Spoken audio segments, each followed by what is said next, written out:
Bicara hari ini, temanya berbicara mengenai sebuah tema yang baru di bulan November.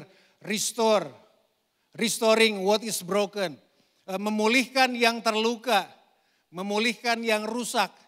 Kalau yang rusak itu kelihatan dengan mata, saudara dan saya gampang untuk memperbaikinya, ya gak sih? Genteng bocor gampang diperbaiki, karena apa? Airnya ngecelak. Aduh, ngecelak tuh bahasa Jerman kelihatannya. Netes maksudnya. Airnya tuh netes gitu ya, kelihatan. Tapi kalau yang rusaknya kemudian di dalam, kemudian kalau yang rusaknya di tempat yang tidak kelihatan, gimana caranya itu untuk perbaikinya?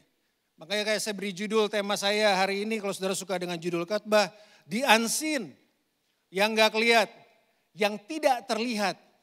Bulan lalu bicara di South dan di North, saya bicara mengenai behind the scene, ya mirip-mirip. Dari seorang tokoh yang kita sering banget, tokoh yang populer yang namanya Daud. Waktu Daud tulis kitab Mazmur, Mazmur adalah kitab yang paling banyak pasalnya di Alkitab. 151 pasal atau 150 pasal. Bayangin banyaknya itu kitab. Dan yang menarik adalah kitab Mazmur itu berbicara adalah sebuah perjalanan proses perjalanan hidupnya Daud. Itu jadi waktu Tuhan kemudian bekerja dalam setiap kehidupan Daud, Daud tulis dalam kitab Mazmur. Jadi Mazmur adalah sebuah pengalaman pribadi daripada Daud. Dia nggak ditulis karena keluar hanya karena fantasi atau pikiran biasa, tapi dia ditulis dari sebuah pengalaman. 1 Samuel pasal yang ke-16, ayat yang pertama sampai dengan ayat yang ke-11. Ada berapa ayat yang memang kita akan loncatin. 1 Samuel 16 ayat yang pertama, berfirmanlah Tuhan kepada Samuel, berapa lama lagi engkau berduka cita karena Saul? Bukankah ia telah kutolak sebagai raja atas Israel? Isilah tabung tandukmu dengan minyak dan pergilah. Aku mengutus engkau kepada Isai orang Bethlehem itu, sebab di antara anak-anaknya telah kupilih seorang raja bagiku. Ayat yang kelima, jawabnya, jadi jawabnya Samuel. Ya, jadi Samuel sedang datang ke tempatnya Isai ke kota Bethlehem, jadi ini jawabnya Samuel ketika dia datang ada tua-tua pemimpin kota kemudian menghampiri Samuel. Jawab Samuel, ya benar. Aku maksudnya Samuel datang untuk mempersembahkan korban kepada Tuhan, kuduskanlah dirimu. Dan datanglah dengan aku ke upacara pengorbanan ini. Kemudian Samuel menguduskan Isai dan anak-anaknya laki-laki dan mengundang mereka ke upacara pengorbanan itu. Ayat yang ke-6, ketika mereka itu masuk dan Samuel melihat Eliab. Lalu pikirnya, sungguh di hadapan Tuhan sekarang berdiri yang diurapinya. Ayat yang ke-7, tetapi berfirmanlah Tuhan kepada Samuel, janganlah pandang parasnya atau perawakan yang tinggi, sebab aku telah menolaknya. Bukan yang dilihat manusia, yang dilihat Allah. Manusia melihat apa yang di depan mata, tetapi Tuhan melihat hati. Ayat yang ke-7 kemudian kita loncat, ayat yang ke-10 Demikianlah Isai menyuruh ke-7 anaknya lewat di depan Samuel. Tapi Samuel berkata kepada Isai, semuanya ini tidak dipilih Tuhan. Ayat yang ke-11, lalu Samuel berkata kepada Isai, inikah anakmu semuanya? Jawabnya Isai, masih tinggal yang bungsu, tapi sedang mengembalakan kambing domba. Kata Samuel kepada Isai, suruhlah memanggil dia, sebab kita tidak akan duduk makan sebelum ia datang kemari. Cerita mengenai Raja Daud dimulai di 1 Samuel pasal 16. Yang tadi kita baca. Itu adalah the first appearance. Penampilan pertama Daud muncul dalam Alkitab. Itu ditulis di 1 Samuel pasal yang ke-16. Jadi waktu saya mau saudara bicara mengenai yang tak terlihat, saya akan mencoba menyodorkan kepada saudara apa yang terjadi pada Daud di masa-masa awal kehidupannya. Di masa-masa awal ketika kemudian dia dipertemukan dengan destininya, dengan tujuannya. Dan kalau saudara tahu kisah ini kemudian berawal adalah gini, Tuhan itu menolak Saul menjadi raja pada saat itu. Jadi ketika Tuhan menolak Saul menjadi raja bagi bangsa Israel, kemudian Tuhan suruh Nabi Samuel. Samuel hari itu adalah pemimpin spiritual bangsa Israel. Jadi kalau dia datang ke satu kota, itu pemimpin kota. Jadi dari wali kota sampai semuanya, itu harus datang kepada dia. Kenapa? Dia pemimpin spiritual, dia megang jabatan yang sangat penting pada saat itu. Dan Tuhan suruh buat Samuel, perintahnya cuma satu. Pilih pergi ke keluarganya Isai, one of them. Salah satu dari anaknya akan jadi raja. Samuel gak dikasih tahu siapa. Tapi kemudian Alkitab ceritakan bahwa yang kita tadi baca, bahwa Samuel kemudian pergi ke kota Bethlehem. Pergi ke kota Bethlehem, kemudian dia bicara sama Isai. Nah dia bicara kemudian sama Isai. Isai kemudian dia bilang, Sai, bukan sayur, Isai namanya, kan dipanggil gitu, Sai, bro, besok datang ke upacara pengorbanan, salah satu dari anakmu akan jadi raja. Jadi Samuel berbicara begitu kepada Isai. Jadi tolong besok kita ada ibadah pengorbanan, kumpulin anak-anak kau. Jadi Batak kali kau ngomongnya gitu. Kumpulin anak-anak kamu yang laki-laki semuanya, salah satu dari mereka akan jadi raja. Jadi itu gak pernah kepikiran dalam Isai bahwa salah satu anaknya kemudian menjadi raja. Jadi saya yakin, ini kalau diceritakan bebas, saya yakin hari itu Isai kemudian dia tulis di WhatsApp grup keluarga, anak-anak laki-laki tolong bersiap, besok salah satu dari kalian akan jadi raja. Saudara dapat di WhatsApp grup keluarga kayak begitu? Apa yang terjadi buat anak laki-laki? Beberapa anak laki-laki karena anaknya memang ada 8. Anak laki-laki Isai ada 8. Saya yakin waktu mereka baca kemudian WhatsApp grup, buset besok salah satu dari kita akan jadi raja. Ya mungkin beberapa kemudian mereka akan langsung hari itu ke gym, dia memperbaiki bentuk badan, mungkin kelihatannya lumayan 1 hari kan. Ya berangkat ke gym, kemudian membesarkan otot, buat deadlift sebentar, push up sebentar. Ada beberapa juga kemudian pergi ke barbershop untuk mulai gunting rambut. Ya walaupun saya nggak tahu ada gunting rambut pada saat itu ada barber atau enggak. Tapi mereka kemudian mempersiapkan diri, kenapa? Besok hari besar loh. Salah satu dari mereka akan jadi Raja Israel. Diurapi langsung oleh satu nabi yang besar, namanya Nabi Isai. Besok pagi semuanya udah bersiap dengan pakaian yang paling bagus yang mereka miliki. Dengan semua aksesoris, dengan semua penampilan yang oke yang mereka miliki. Di meja makan, ini cerita gambar, saya suka berimajinasi aja. Saya kemudian ketika di meja makan semua udah siap-siap, Isai bapaknya kemudian datang. Siap-siap, di antara kalian akan jadi raja yang benar. Kemudian dia melihat kepada Daud. Dan dia bilang kepada Daud, buat Daud gak usah ikutan audisi nih. Audisi jadi raja kan ini. Daud gak usah ikutan audisi. Daud pergi, gembalakan kambing domba. Biar kakak-kakakmu yang ikut audisi. Karena ceritanya memang begitu. Iya kan yang kita baca. Perintahnya Samuel, semua anak laki-laki dikumpulin.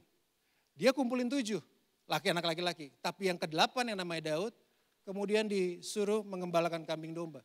Kalau saya dan saudara adalah Daud, bagaimana perasaan kita pada saat itu? Bukankah kemudian Daud juga punya hak yang sama untuk menjadi raja?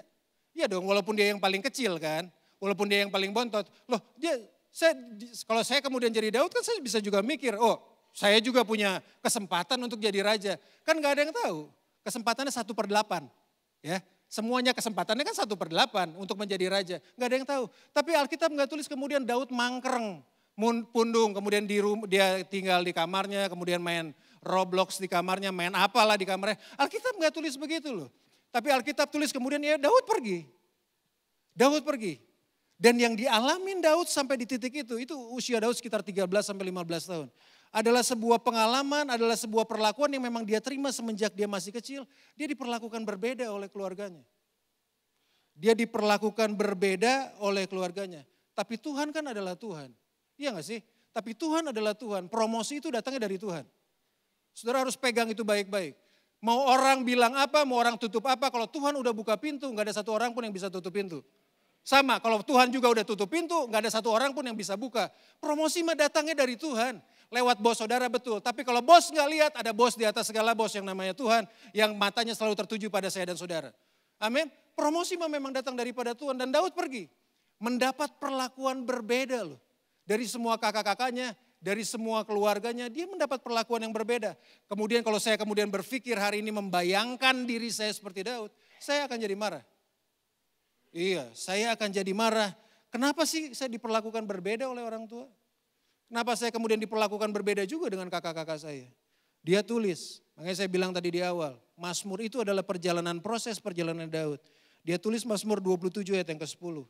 Alasan kenapa dia diperlakukan berbeda? Ini alasannya. Sekalipun ayahku dan ibuku meninggalkan aku, namun Tuhan menyambut aku. Alasan kenapa orang tuanya memperlakukan Daud berbeda, karena orang tuanya, ayahnya menolak Daud semenjak dia masih kecil. Karena dia tulis, sekalipun ayahku dan ibuku meninggalkan aku.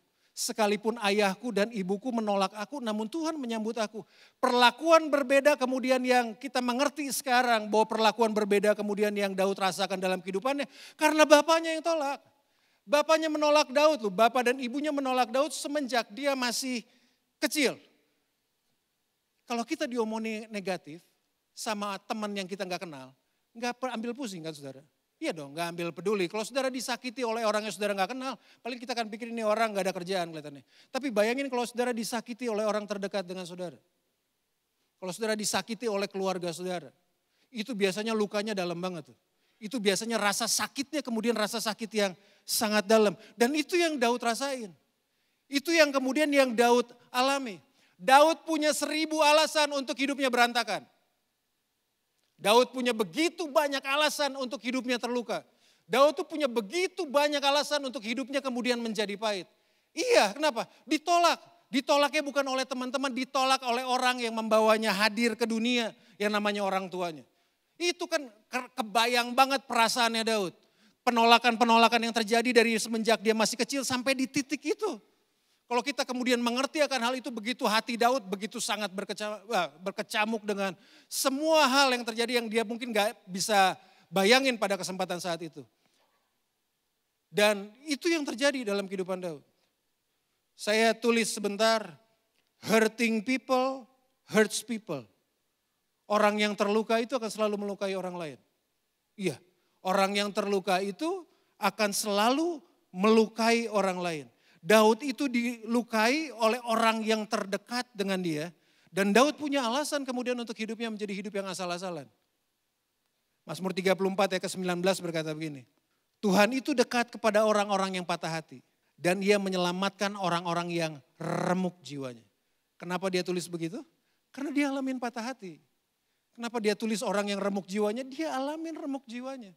Daud yang kita kenal dengan mengalahkan Goliat dan Raja Besar Israel, ternyata punya the unseen yang gak kelihatan juga yang terjadi dalam kehidupannya. Berbicara mengenai kemudian hatinya, berbicara mengenai perlakuan-perlakuan orang tua dan kakak-kakaknya yang dia terima, yang membuat dia kemudian sepertinya berbeda. Karena memang dia adalah yang ditolak oleh keluarga. Orang yang paling berpotensi melukai saya dan saudara. Orang yang paling berpotensi melukai saya dan saudara adalah orang yang paling dekat dengan kita. Dan sekaligus pembentukan, tapi sekaligus momen di mana saudara dilukai oleh orang terdekat dengan saya dan saudara, di mana momen tersebut juga adalah sekaligus adalah pembentukan dan pendewasaan paling kuat juga ada di sana. Yang saya bilang tadi, kalau dilukain oleh teman yang saudara gak kenal, saudara akan biasa-biasa aja. Tapi kalau dilukain sama istri, kalau dilukain sama suami, kalau dilukain sama orang tua, itu kan kemudian bobot sakitnya kemudian menjadi berbeda. Iya gak sih? Saudara diam karena saudara ngaku ya? Enggak ya kelihatannya. Agak hening kelihatannya pagi hari ini. Oh iya dong. Kalau dilukain oleh orang yang terdekat dengan saudara, apa lukanya kan menjadi luka, sebuah luka yang kemudian yang menjadi sangat dalam itu buat hidup saya dan saudara, betul nggak? Saya cerita ini, saya udah minta izin buat istri saya. Ini kejadian buat saya kemarin sebetulnya. Dalam seminggu ini rumah memang di dapur saya lagi diperbaiki. Dan dalam seminggu ini istri memang lagi nggak enak badan, lagi flu. Kemarin selesai rumah beres, kemudian dapur kemudian beres, istri juga udah mulai getting better. Kemudian ada satu hal kecil yang saya pikir satu hal yang miss, kemudian terjadi perdebatan di antara kami. Ya, padahal saya bilang gue besok mau khotbah lagi kayak begini juga cenderungan. Ya kemudian terjadi perdebatan di antara kami. Ya kemudian ya terjadi konflik gitu terjadinya. Buat saya sih kecil, ya cuman kalau kecil kan kalau dibiarin jadi gede. Kemudian terlibat konflik kayak begitu, kemudian sementara kemudian saya ya udah masing-masing membereskan. Saya beresin diri, kemudian saya mandi, muncul tuh kemudian pikiran gitu. Muncul pikirannya, ada pikiran rasaan, satu dia belum bilang terima kasih loh. Padahal yang bayar itu dapur, yang ngebenerinnya kan saya, gue yang bayar. Dia belum ngomong thank you, udah marah-marah. Udah satu dia belum ngomong thank you, rasanya saya bilang semua nih makan siang dari beberapa hari dia sakit. Karena dia ada di rumah kan saya yang nyiapin. Udah muncul tuh pikiran lagi mandi lagi. Ya apa hubungannya juga lagi mandi, pokoknya mikir lah ibaratnya. Itu udah muncul gitu, dia gue yang bayar biaya ini segala renovasinya. Kemudian saya udah siapin semuanya dan dia yang minta untuk saya gak usah lama-lama di kantor kemudian pulang untuk temenin. Muncul pikiran kayak begitu, faktanya benar. Loh itu memang faktanya benar kok, tapi motifnya salah. Motifnya apa? Motifnya untuk saya melihat apa? Gue yang paling berkorban, gue yang paling hebat, gue yang paling berkorban. Lu kalau gak ada gue gak ada harganya. Gue yang paling hebat, tapi kemudian saya mengerti ketika itu motifnya salah, saya harus buang itu kemudian jauh-jauh. Dalam nama Yesus keluar, bukan istri saya yang keluar, maksudnya pikirannya yang keluar. Bisa berantakan itu kalau kayak begitu. Dia udah melotot aja masalahnya. Enggak, kita tengking ya pikirannya dong, masa kelewatan bukan pasangannya. Kemudian iya, Makanya kemudian saya lagi mandi, kemudian ini the first impression buat saya. First impressionnya apa? Ketika pikiran negatif kemudian itu muncul karena konflik terjadi dalam rumah tangga, itu pikiran tersebut harus dibuang di tempat yang pertama. Dibuang di kesempatan yang pertama. Saya selalu bilangnya itu harus dibunuh di kesempatan pertama, nggak boleh menjalar jauh. Kenapa? Kalau pikiran itu kemudian masuk dalam kehidupan saya, itu akan melukai hati saya. Kalau pikiran negatif itu masuk melukai hati saya, dia akan melukai pernikahan saya. Dia akan melukai keluarga saya, dia akan melukai kehidupan saya. Ketika itu muncul pertama kali, bunuh dia di kesempatan pertama. Pikiran itu maksudnya. Pikiran itu harus dikalahkan di kesempatan pertama, pikiran itu harus dibuang, ditendang jauh di kesempatan pertama. Kenapa? Karena itu akan mempengaruhi hubungan kita loh. Akhirnya kemudian setelah ketemu, dia baru ngomong terima kasih. Wah, terima kasih. Saya gak ngomong apa-apa. Kemudian dia ngomong terima kasih. Nah dari situ kemudian saya bilang, gue harus bagiin ini besok kelihatannya. Buat saudara kenapa? Karena pikiran-pikiran yang kayak begitu, walaupun faktanya benar. Tapi motifnya kan hanya untuk kepentingan saya sendiri. Kalau dalam sebuah konflik dalam rumah tangga, dengan pasangan, kalau salah satu menang, yang terjadi adalah dua-duanya kalah. Gak pernah ada yang menang. Kalau suami atau istri menang, dua-duanya kalah. Buat apa memenangkan argumen kalau hubungan saudara dalam pernikahan kemudian ditarik ke bawah? Gak ada gunanya. Dan itu yang terjadi. Bagaimana pikiran-pikiran tersebut emang harus disingkirin. Pikiran-pikiran terluka itu bermain-main dalam pikiran Daud. Gak boleh diizinkan bermain dalam pikiran kita. Loh, hari ini ada sebuah fenomena, saya agak melenceng sedikit. Ada sebuah fenomena yang disebut dengan grey divorce.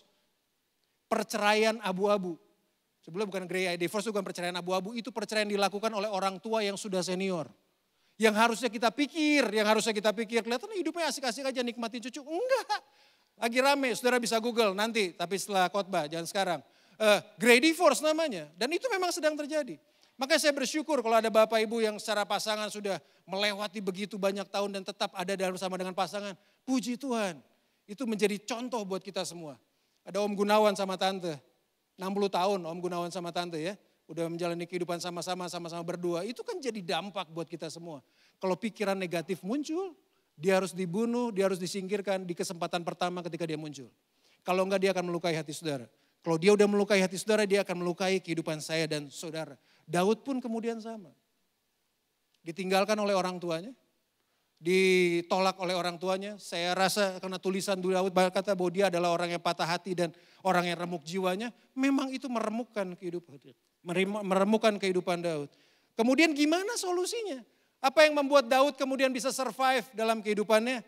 Bisa kemudian menang. Karena di ayat Mazmur 27 ayat yang ke-10 tadi disebutin. Lalu saudara akan baca tadi, dikasih tahu. Alasan kemudian apa Daud kemudian berbeda kehidupan dengan kakak-kakaknya adalah karena dia ditolak. Tapi Tuhan gak cuma dikasih tahu doang. Firman itu gak bicara bahwa Tuhan cuma kasih tahu doang. Bahwa Daud adalah ditolak, tapi diberikan solusi. Sekalipun ayahku dan ibuku meninggalkan aku, namun Tuhan menyambut aku. Sekalipun Bapa di dunia, orang tua yang ada di dunia, orang-orang dekat dengan diri kita menolak kita, bahkan menganggap remeh kita. Tapi Tuhan menyambut kita loh. Tapi Tuhan kemudian menyambut kita dan Tuhan kan posisinya lebih daripada orang tua kita. Betul gak sih? Kalaupun kita mungkin ditolak oleh orang-orang di sekitar kita, dianggap remeh oleh orang di sekitar kita. Saya harus beritahu buat saudara pada pagi hari ini, ada Tuhan yang menyambut kita. Iya, kalau ada anak muda yang hadir, saya sering banget ngomong kalau anak-anak cute kayak begini nih. Kalau mohon maaf, kalau kalian dibilang hadir karena kebetulan, bahkan yang lebih parah dibilang hadir karena kecelakaan, percayalah kalian hadir untuk kemuliaan. Itu kan yang harus dipegang karena Tuhan menyambut kita. Di tengah kepedihannya Daud, di tengah luka yang semua dihadapin, Daud mengerti sebuah prinsip, Daud mengerti sebuah hal yang itu memutarbalikkan seluruh kehidupannya. Ada Tuhan yang menyambut dia. Ada Tuhan yang menyambut kehidupannya Daud. Kenapa Tuhan sambut kita?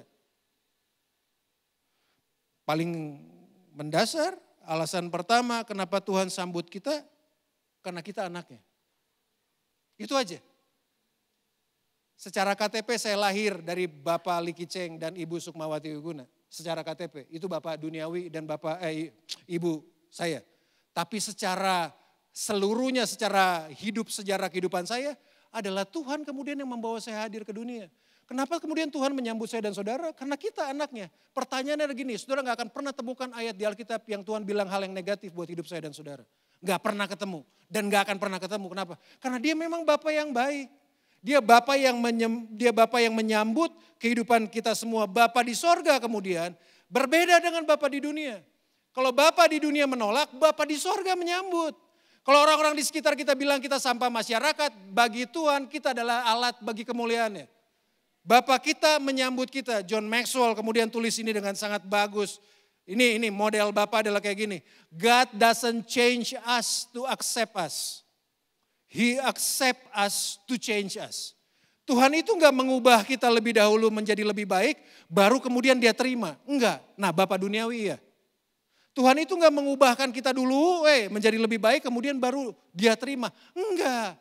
Bapa di sorga itu dia terima kita apa adanya dulu, kemudian dia akan mengizinkan kita mengalami perubahan-perubahan hidup dalam kehidupan. Itu yang membuat Bapa di sorga berbeda dengan Bapa di dunia. Bapa di sorga itu accept kita, menerima kita dulu, baru kemudian kita akan diizinkan untuk berubah menjadi sebuah kehidupan yang lebih baik. Sementara manusia di dunia kan kepengennya melihat kita berubah dulu lebih baik, baru gua terima. Itu sebabnya Bapa di dunia bisa tolak, tapi Bapa di sorga nggak bisa tolak. Karena dia selalu menyambut saya dan saudara. Menyambutnya seperti apa sih? Waktu Daud berkata bahwa Tuhan menyambut kita, seperti apa sih sambutannya Tuhan? Seperti kayak Asyir jabat tangan, selamat pagi, selamat datang, kayak begitu? Enggak. Yesus kemudian buat sebuah hal yang sangat grand, yang sangat hebat banget. Penyambutan Tuhan tuh buat setiap saya dan saudara, buat setiap kita yang terluka, buat setiap seperti Daud disambut oleh Tuhan, seperti apa? Tuhan Yesus kemudian angkat ini semua. Lukas pasal yang ke-15. Ayat yang ke-20, kalau saudara mau tahu sambutan Tuhan seperti apa, ini sambutan Tuhan. Bukan cuma sekedar say hello di depan, tapi ini yang terjadi di kisah anak yang hilang. Kalau saudara tahu perumpamaan anak yang hilang, ini Lukas pasal yang ke-15, ayat yang ke-20. Jadi ini bicara mengenai anak yang hilang, maka bangkitlah ia tuh anak yang hilang. Jadi setelah dia hilang, ya dia ambil warisan bapaknya, keluar dari negerinya, kemudian dia foya-foya, sampai dia jatuh miskin, kelaparan, jatuh miskin, bekerja di kandang babi, makan dengan babi. Ingat lu ya, makan dengan babi. Jadi bukan makan babi panggang, tapi makan di sebelahnya babi hidup. Karena dia menjagain babi, memang ceritanya begitu. Makan ampas babi, karena memang iya. Ya makan babi panggang mah oke kita. Tapi makan sama babi hidup kan beda. Itu menunjukkan betapa menyedihkannya kemudian dia hidup. Nah cerita ini kemudian, maka bangkitlah ia, anaknya. Anak bungsu yang udah terhilang, yang udah jatuh miskin. Maka bangkitlah ia dan pergi kepada bapaknya. Ketika ia masih jauh, ayahnya telah melihatnya. Lalu tergeraklah hatinya oleh belas kasihan. Ayahnya itu berlari mendapatkan dia, lalu merangkul dan mencium dia. Kalau saudara mau tahu penyambutan apa waktu yang Daud gambarkan bahwa Tuhan menyambut dia, semegah ini penyambutannya. Sehebat ini loh, sehebat ketika anak yang bau babi bertemu dengan bapaknya kembali. Karena Alkitab tulis memang dia kerja di kandang babi. Udah gak kebayang hidupnya kayak gimana, ada di babi, temannya babi, berteman dengan babi, di kubangan babi, di tempat babi gitu, ibarat tempat kandang babi dia bekerja. Loh sehebat apa sambutan Tuhan, sehebat ini. Nah saudara perlu mengerti, kita lihatnya kayak gitu kan, bahwa bapaknya kemudian berlari kan. Bapaknya gak berjalan, bapaknya berlari. Anaknya datang, bapaknya berlari. Anaknya mungkin pikir bapaknya gue waktu lari, kelihatan mau nendang, ditendang, mau digaplok. Enggak, bapaknya kemudian berlari, dia peluk, dia cium. Yang bau babi anaknya dicium. Saudara kalau bau kambing kan kita gak suka dekat-dekat, kecuali makan sate kambing sih enak memang. Tapi kalau udah bau kambing, bau babi kan enggak. Bapaknya berlari kemudian bapaknya peluk dan bapaknya cium. Kebiasaan saat itu, tradisi saat itu di Israel adalah kayak begini. Kalau ada seorang bapak yang memang punya kedudukan yang bagus dan kemudian punya harta yang cukup berlimpah kehidupannya, nggak boleh untuk seorang bapak itu berlari. Itu mereka bapak itu memang nggak diizinkan, apalagi mereka yang keluar dari keluarga bangsawan, punya jabatan, respected leaders. Seorang pemimpin yang dihormati, kemudian punya kekayaan, nggak diizinkan pada saat itu tradisi di Yahudi, tradisi di Israel, nggak boleh bapaknya berlari. Bapaknya harus berjalan dengan wibawa. Karena memang nggak disarankan, bukan nggak disarankan, memang nggak boleh secara tradisi untuk berlari. Kalau dia berlari, itu biasanya karena mereka pakai jubah, itu jubahnya diangkat. Kalau jubahnya diangkat, itu kan kakinya kelihatan. Itu buat orang Israel pada saat itu. Kalau sampai ada bapak berlari sampai kakinya kelihatan, itu adalah sebuah perbuatan yang memalukan. Itu adalah sebuah perbuatan yang merendahkan derajat itu orang yang berlari. Jadi saudara bisa bayangin gak ketika bapaknya kemudian berlari. Dia udah tradisi pada saat itu kemudian udah dianggap gak pusing. Dan dia angkat jubahnya, kemudian dia izinkan kakinya kelihatan. Dengan kata lain, Bapa tersebut kemudian dia menanggalkan semua derajatnya, dia nggak peduli apa kata orang, dia nggak peduli apa yang orang mau bilang tentang dia kehilangan derajatnya, yang penting gue mengasihi anak gue. Yang penting dia berlari kepada anaknya. Nah itu penyambutan yang diterima oleh Daud. Nggak cukup cuman sampai di situ. Nggak cukup dengan Bapak itu kemudian merendahkan derajatnya hanya untuk menyelamatkan anaknya. Ada sebuah tradisi di Yahudi juga, salah satunya adalah satu upacara yang namanya kesasa. Kesasa itu adalah sebuah upacara gini, kalau ada satu orang anak Yahudi, kemudian dia pergi keluar dari desanya, dari kaum keluarganya, menghabiskan hartanya di tempat yang non-Yahudi, atau di bangsa-bangsa lain yang gak mengenal Tuhan. Ketika kemudian mereka pulang, biasanya sebelum mereka sampai masuk di pintu kota, itu penduduk kota yang disebut dengan kesasa tradisi itu akan berdiri menghampiri dia, dan di pintu kota sebelum dia masuk, itu mereka pakai guci atau pakai kendi, itu akan dipecahkan ke bawah. Waktu mereka dipecahkan ke bawah, kemudian satu kota akan bilang, engkau enggak diterima ada di sini.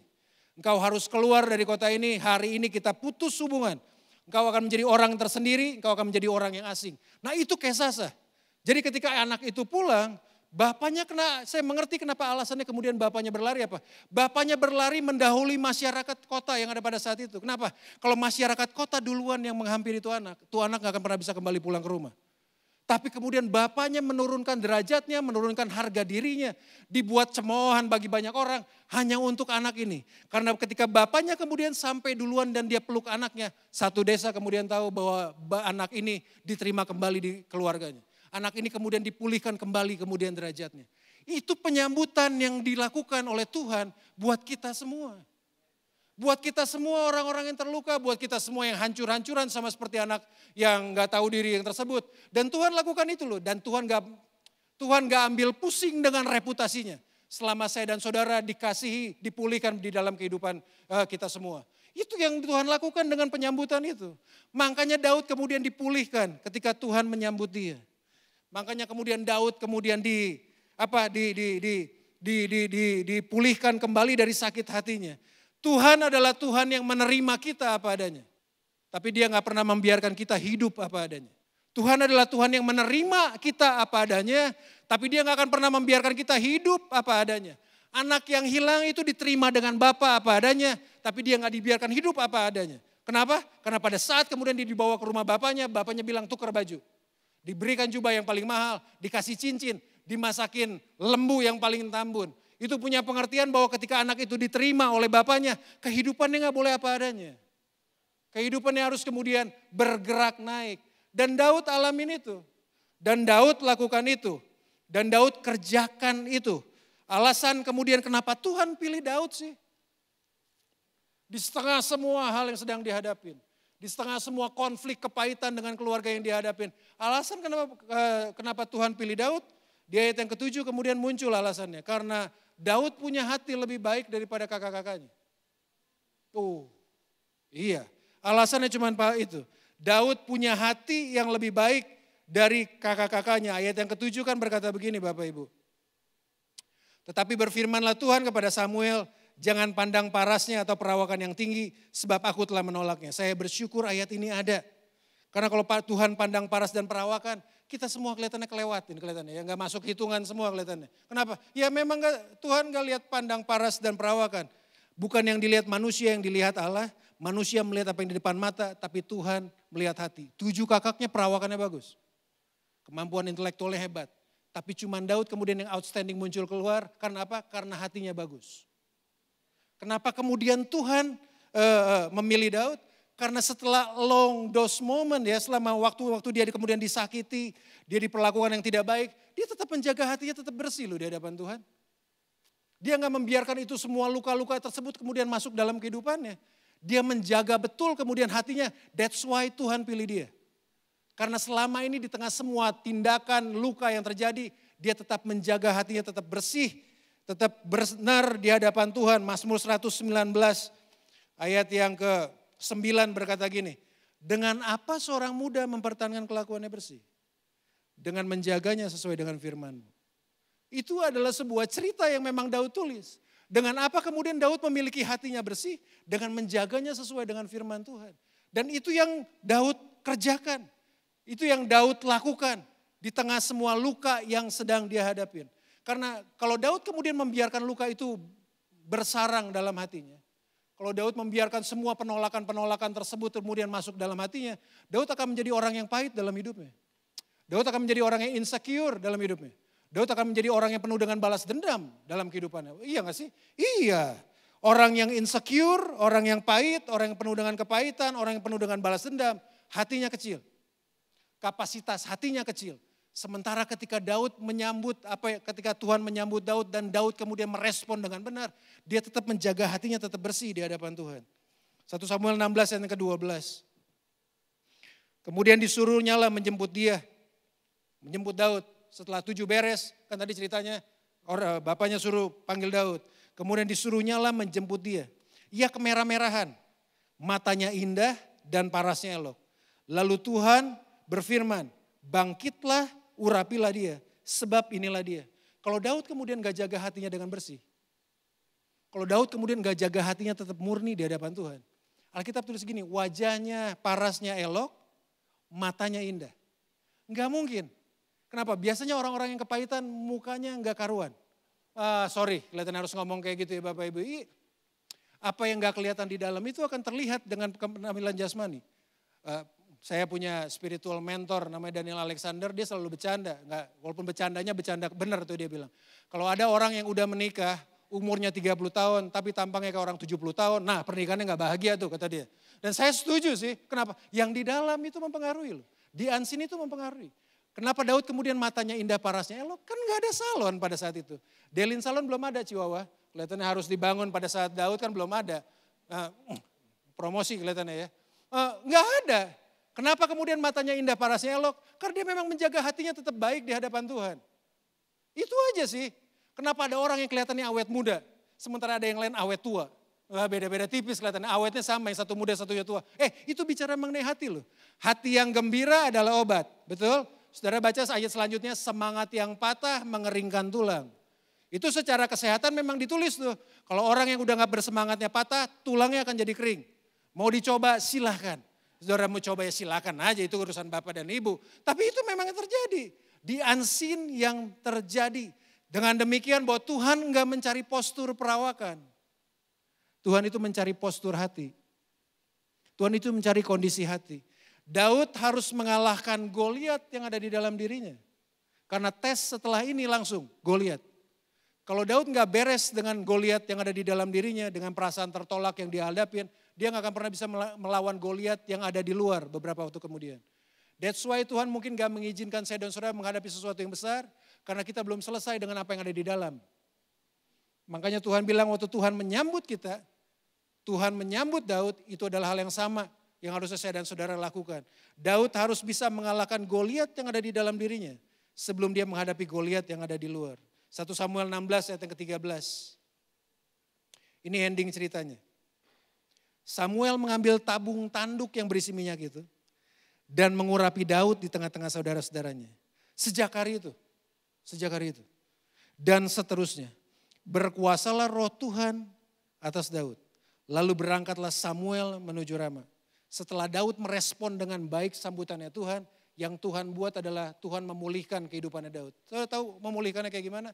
Alkitab tulis begini kan, Samuel mengambil tabung tanduk yang berisi minyak, dia urapi Daud di tengah saudaranya. Jadi Tuhan kemudian sedang menunjukkan kepada semua ayah ibunya, kepada saudara-saudaranya, buat bapaknya dan ibunya yang sudah menolak dia, buat kakak-kakaknya yang sudah membuli dia, kemudian Tuhan langsung urapi dia. Tuhan sebetulnya sedang berbicara buat mereka semua, yang menolak anak ini, yang buat anak ini, yang bilang anak ini gak becus, yang bilang anak ini adalah orang yang remeh, yang bilang anak ini yang hina, aku urapi dia sekarang. Yang hina di mata kalian, mulia di mata Tuhan. Selesai hidupnya Daud. Karena from that moment Alkitab tulis bahwa semenjak hari itu, roh Tuhan kemudian berkuasa atas Daud. Kata berkuasa di sana berkata bahwa to prosper, untuk membuat berhasil. Makanya kemudian setelah titik ini, setelah Daud kemudian menyelesaikan semua sakit hatinya, Alkitab kemudian tulis gini, apa saja di mana Daud disuruh, Tuhan buat berhasil. Karena postur hatinya menjadi hati yang bersih. Caranya Tuhan memulihkan adalah dengan dia mengurapi Daud.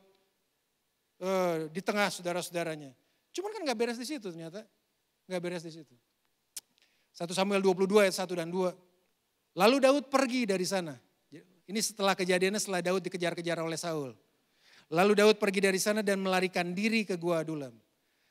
Ketika saudara-saudaranya dan seluruh keluarganya mendengar hal itu, pergilah mereka ke sana mendapatkan dia. Ayat yang kedua, berhimpunlah juga kepadanya setiap orang yang dalam kesukaran. Setiap orang yang dikejar-kejar tukang piutang. Setiap orang yang sakit hati. Maka ia apa? Menjadi pemimpin mereka. Bersama-sama dengan dia ada kira-kira 400 orang.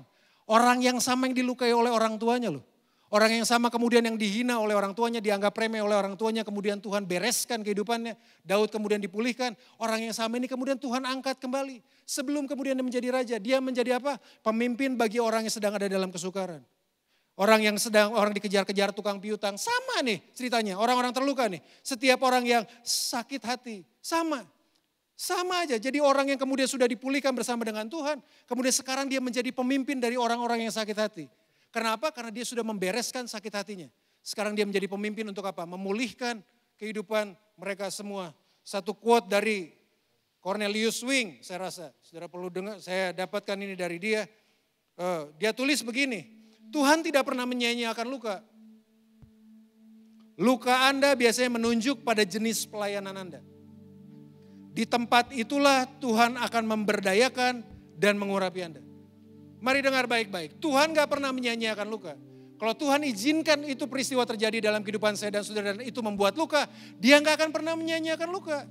Yang terjadi waktu saudara merespon sambutan daripada Tuhan, berlari kemudian datang kepada Tuhan, membiarkan Tuhan kemudian mengoreksi, membersihkan hati kita. Di tempat yang sama di mana luka itu ada, di tempat yang sama Tuhan akan pakai saudara untuk memerdekakan orang-orang yang terluka di sana.